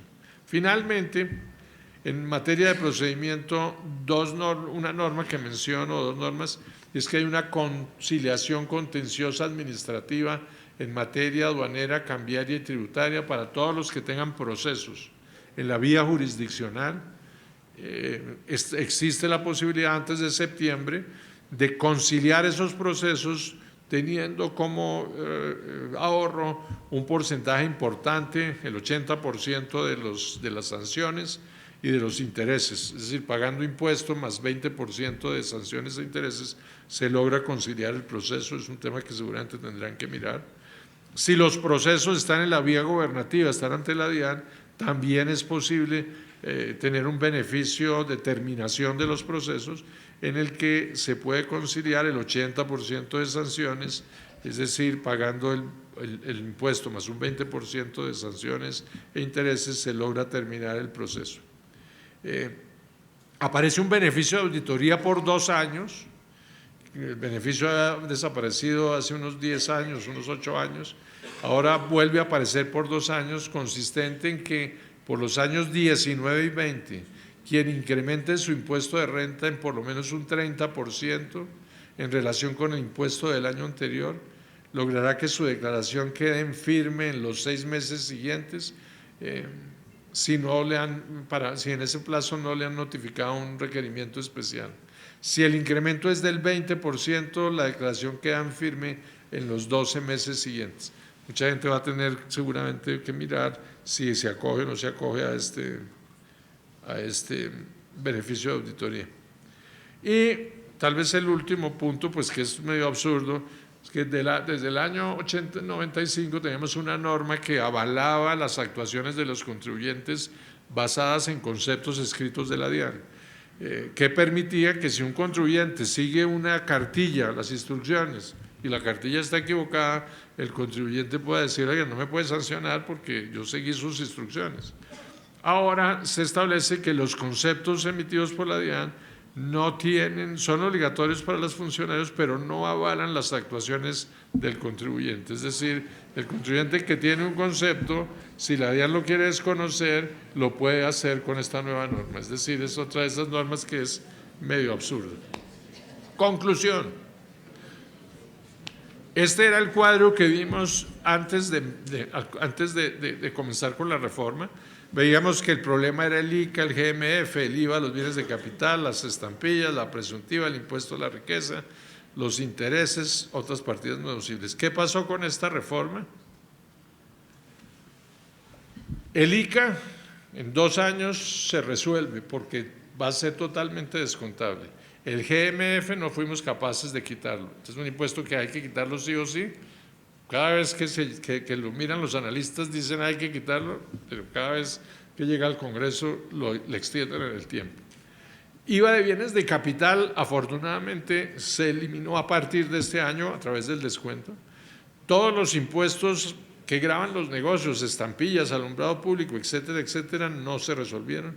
Impuestos a los contratos con el Estado no se resolvieron. Renta presuntiva va a bajar en 2 años. Impuesto a la riqueza se mantuvo como un nuevo impuesto al patrimonio. Parafiscales siguen estando a cargo de los empresarios. El predial de las empresas, que debería ser un descuento en renta, no se quitó. Impuesto a los dividendos se incrementó en un 50%, esto borra parte de los beneficios. No deducibilidad de costos y gastos, se resuelve el tema de la subcapitalización, pero hay otra cantidad de partidas que no son deducibles. Es decir, ustedes ven, tenemos todavía una cantidad de caritas tristes que no se han resuelto y que si el país quiere tener una tributación comparable a los países desarrollados con tasas del 30, como la tiene Corea hace 30 o 40 años, pues necesita resolver todos estos temas. Cuando uno mira la historia de Corea, hace 40 años, hace 50 años, estaba en condiciones de todo tipo económico muy por debajo de Colombia. Lo único que uno encuentra, además de temas de disciplina y demás, es una estabilidad en las reglas de juego impresionante. 20 años con tasa cercana al 30% a la sumatoria de todos los impuestos, contra nosotros que tenemos un vaivén de una reforma todos los años con tasas del 70%. Eso es imposible. Por esa razón, estoy seguro que el año entrante vamos a estar discutiendo otra reforma tributaria probablemente. Entonces, aquí estaré encantado otra vez contándoles el cuento.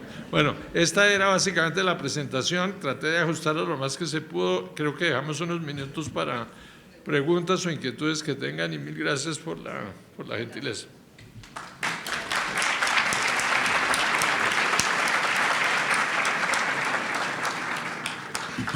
Para el tema de preguntas tendremos a 2 personas que están vestidas de blanco y negro, quienes les facilitarán los micrófonos. Entonces, por favor, si quieren, levanten la mano, quienes tengan preguntas. ¿Me ayudas por acá, por favor? ¿Tiene preguntas? Ya, voy por acá. No hay otro.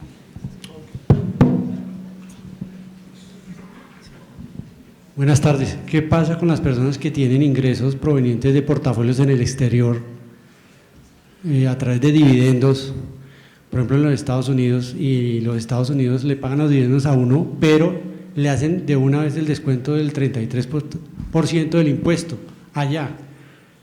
Entonces uno tiene que reportar acá, toca volver a pagar el 15%. No, esas utilidades que vienen del exterior están sometidas a una tarifa que no es del 15, es inclusive más alta, es del 30 y pico % según la tarifa de la persona, pero se puede descontar la totalidad del impuesto retenido en los Estados Unidos. Por acá, mira.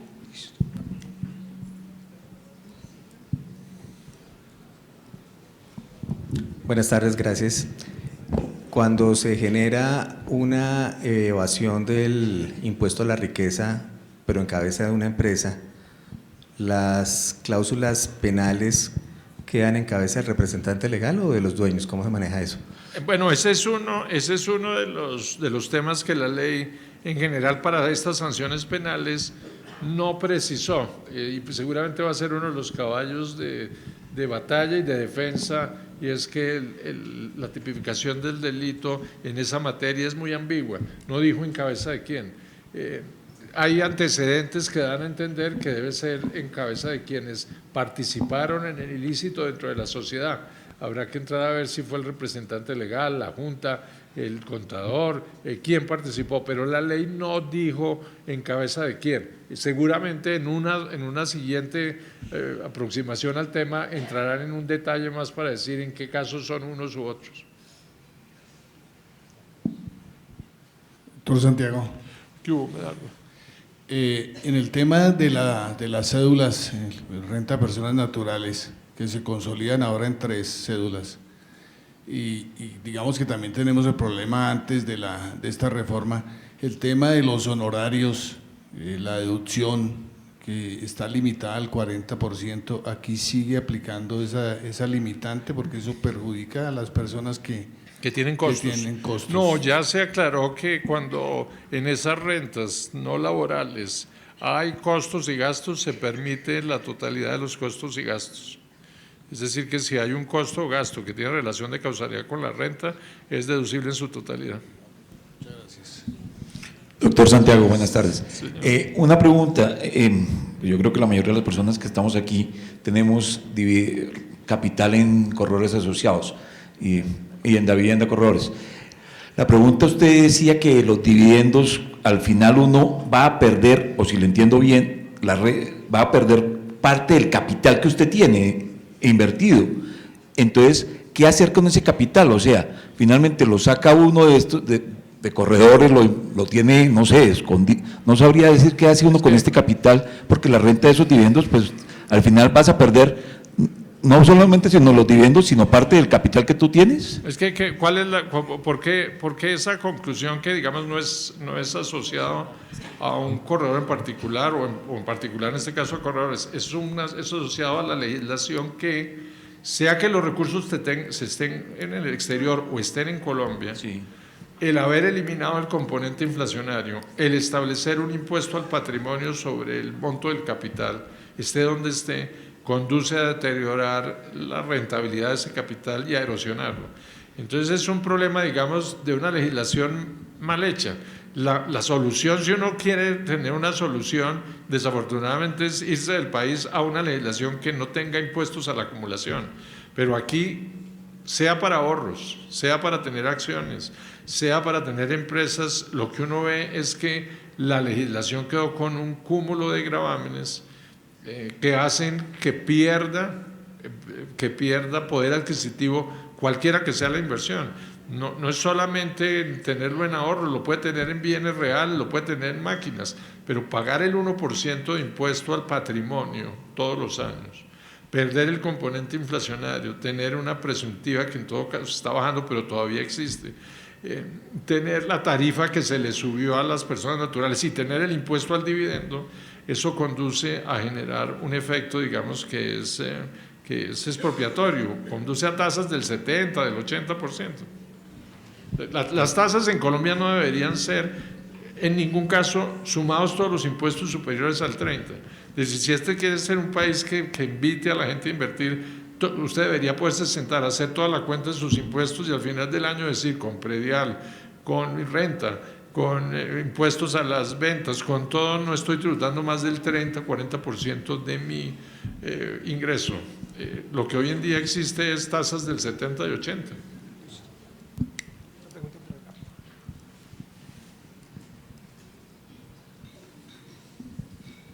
Buenas tardes. Pero de todas maneras pienso que pues no todo está perdido. La inversión en acciones, finalmente comparada con la renta fija, sigue teniendo pues beneficios tributarios importantes. Sí. O sea, la utilidad en la venta de acciones sigue siendo exenta. Sí. El gravamen a los dividendos es solamente del 15%, sí, y no del 30%, como seguramente tributaría una persona con altos ingresos. O sea, yo pienso que también hay que buscar el lado positivo de esta reforma y buscar tal vez en las decisiones de inversión, buscar invertir en activos que tributan menos en este momento. Sí, no, tiene usted razón en ese sentido, digamos, si ya uno se tiene que poner a escoger, pues tiene que buscar donde tenga menos afectación.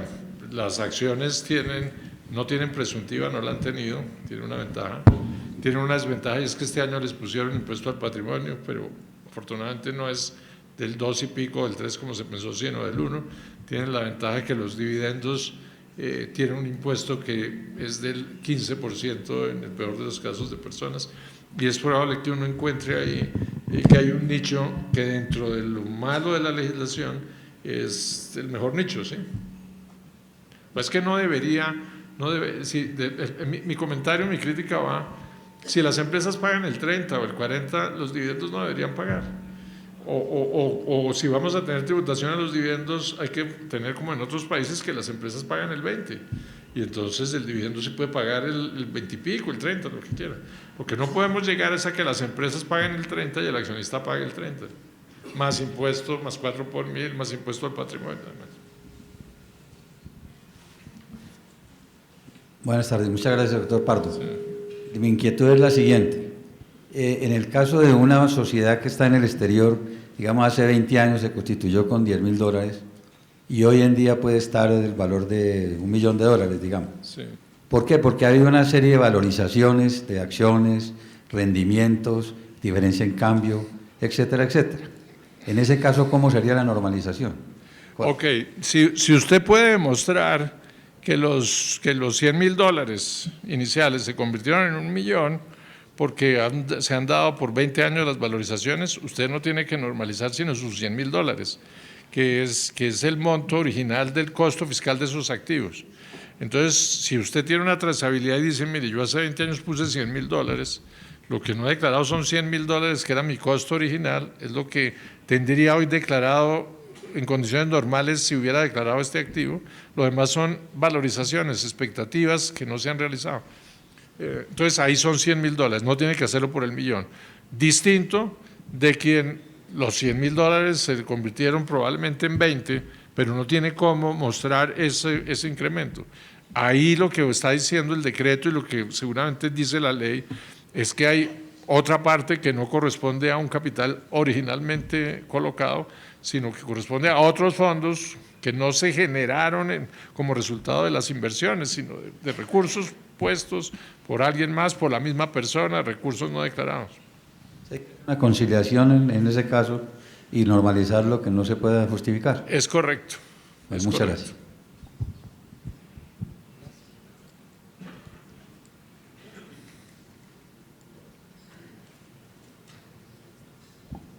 Doctor Pardo, buenas tardes. Yo he sido cliente de corredores como por más de 20 años y tengo más buscar una opinión suya, ¿no? El país entró a un club de ricos que se llama la Organización de Cooperación y Desarrollo Económico, la OCDE. Parte de esas obligaciones para poder entrar a ese club eran las normas internacionales de contabilidad para que fueran comparables los estados financieros de una compañía acá con la de Coca-Cola, por ejemplo, etcétera. Pero lo que uno ve es que en los países ricos, cuando a uno le quitan el 70 o el 60 de sus ingresos, con el 40 o 30 le dan todo lo demás de calidad, ¿no? Educación gratis, salud gratis.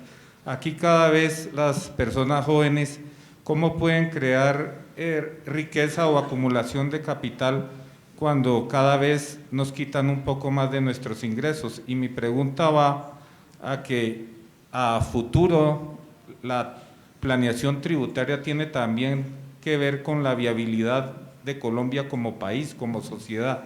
Al final esos cambios políticos que hemos visto en nuestros vecinos no sean por generación espontánea, sino porque hay un cúmulo de estas cosas que usted ha explicado acá, que son perversas y que poco a poco van haciendo mella en la gente y van dándole cabida a ideologías de salvamento que nos llevan a otros caminos peores.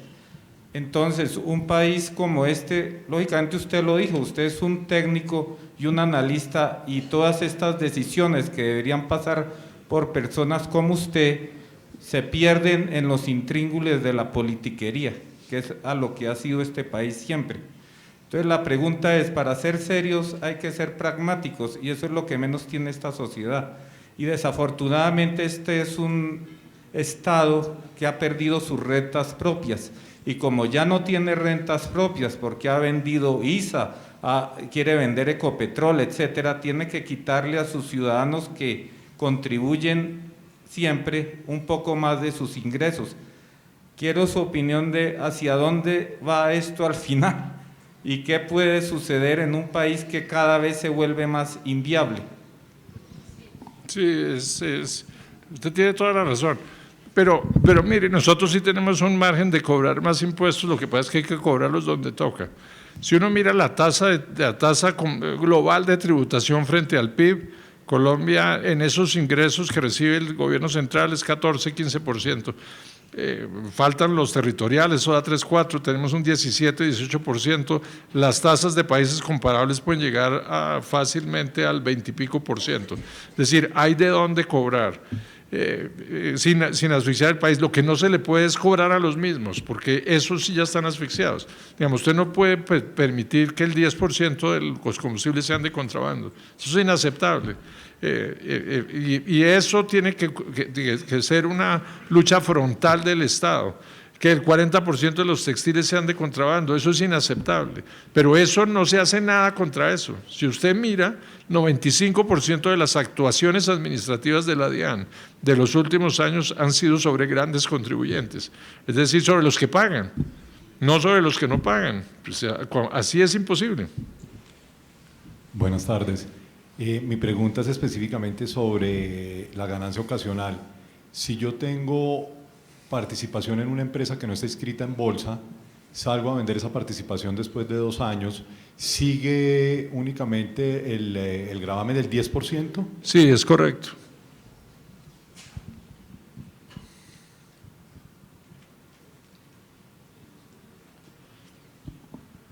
Doctor Pardo, buenas tardes. Buenas tardes para todos. Buenas. Si una compañía colombiana invierte en un país donde existe un convenio de no doble tributación y obtiene utilidades a través de firma comisionista en el exterior, en compraventa de acciones de ese país externo, ¿cómo declara en Colombia esa ganancia? Depende del convenio. Hay convenios que claramente dicen que eso no se graba aquí, sino se graba allá. Hay convenios que dicen que los puede grabar Colombia en un porcentaje. Habría que mirar el convenio específico para saber cómo le aplica ese convenio a esa persona que está haciendo inversiones en ese país.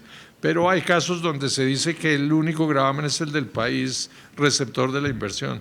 Hay otros en que se dice que lo puede grabar ese país y Colombia con una tasa limitada. Entonces habría que mirar el convenio. Doctor Pardo, buenas tardes. Vimos como muchos temas como a grosso modo, sí me gustaría desde su punto de vista y de su conocimiento, ¿qué opina frente al tema del régimen simple de tributación? ¿Qué tipo de impacto tendría? ¿Si es beneficioso o no? Sí, tiene razón. Yo ni siquiera mencioné el régimen simple. El régimen simple es un esquema que se crea que básicamente abarca varios impuestos, abarca impuesto al consumo, impuesto de renta, el impuesto de industria y comercio, abarca aportes para fiscales. Parece atractivo en el sentido de que a un pequeño comerciante le permite con una sola tarifa atender todos esos impuestos. El problema que nosotros vimos en los cálculos que hicimos es que las tarifas son atractivas para personas con márgenes muy altos, pero no para márgenes pequeños. Las cuentas que hemos hecho es que da mucho más la tarifa que lo que sería pagar todos los impuestos en conjunto, salvo que uno tenga un margen del 50, 60, 70%, en cuyo caso sí es atractivo. Por eso tengo la impresión de que el régimen se va a quedar escrito como se quedó el anterior. Usted sabe que en el anterior solo se inscribieron 11 peluquerías en el país, eso fue todo. Creamos todo un régimen, una discusión, una cosa, y se registraron 11 peluqueras que están arrepentidas toda su vida de haberse inscrito. Agradecemos a los clientes aquí presentes y a los más de 300 clientes que se conectaron a través de nuestro canal vía streaming. Así, de esta forma, damos por concluido la conferencia Cómo se verán impactadas sus inversiones con la nueva reforma tributaria a cargo del doctor Santiago Pardo. Gracias.